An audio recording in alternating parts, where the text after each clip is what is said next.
Find the average value of f of x equals 16 minus x squared over the interval -4 to 4, and the values of x for which the function equals its average value. Let's go ahead and work this out. I actually have not done this problem.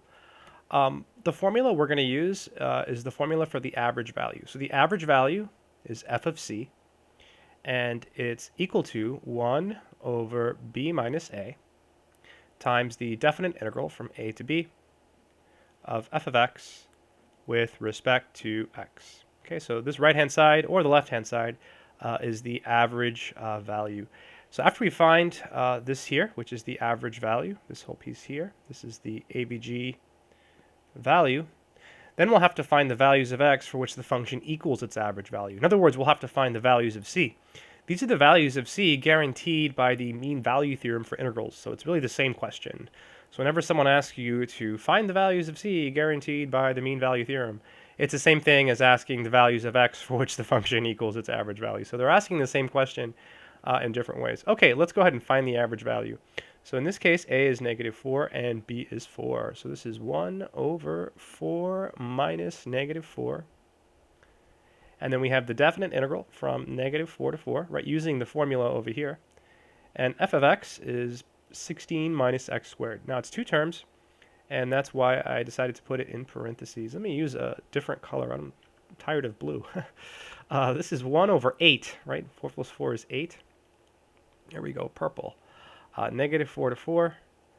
And then we have 16 minus x squared dx. Oh, let's be clever. Why not?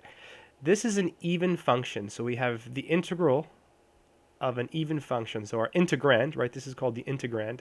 This is even, and this is a symmetric interval. So what we can do is we can write this as 1/8, and this guy here can be replaced by the following: 2 times the definite integral from 0 to 4, 16 minus x squared. Why not? Let's live a little. Dx. Beautiful stuff. You can do that when you have an integral of an even function over a symmetric interval. This will make it a little bit easier to evaluate things. 2 times 1/8 is 1/4. Let me go ahead and clean that up.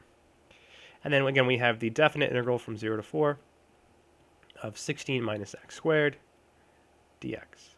Okay, now it looks like we're ready to integrate. And when the answer we get is going to be the average value. So this is equal to 1/4. Let's be really careful here. 16, that's going to give us 16x. So I'm going to use parentheses because we have two terms. Minus x cubed over 3.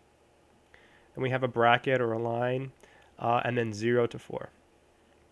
So this is equal to 1/4. Plugging in the 4, we get 16 times 4 minus 4 cubed over 3. And then when we subtract, we're supposed to plug in 0, but when you plug in 0, everything goes away, so it's 0. So I won't even bother writing it, but there's a 0 here, so minus 0. Let's see, this is 1/4. 16 times 4, let's see, that's 32, 64, right, 64. Minus, and then 4 cubed is, again, 16 times 4, so 64 over 3. Let's keep going. Let's see if we can grind this whole thing out by hand. Let's see, this is 1/4. And we're taking a whole 64, and we're subtracting a third of 64. So we're left with 2/3 of 64. If you don't like that, think of it this way. This is 3/3 64 minus 1/3 64. 3 minus 1 is 2. So you get 1/4 times, and then 3 minus 1 is 2, so you get 2/3 64. 2 goes into 4 twice. Yeah, it looks okay. So you get 64 over 6. And if you're really bad at math, just keep dividing by 2. So you divide by 2, you get 32. And then divide by 2, and you get 3. 32 over 3. That looks good. So that's going to be our average value. That's the first answer. This is the AVG value. Good stuff.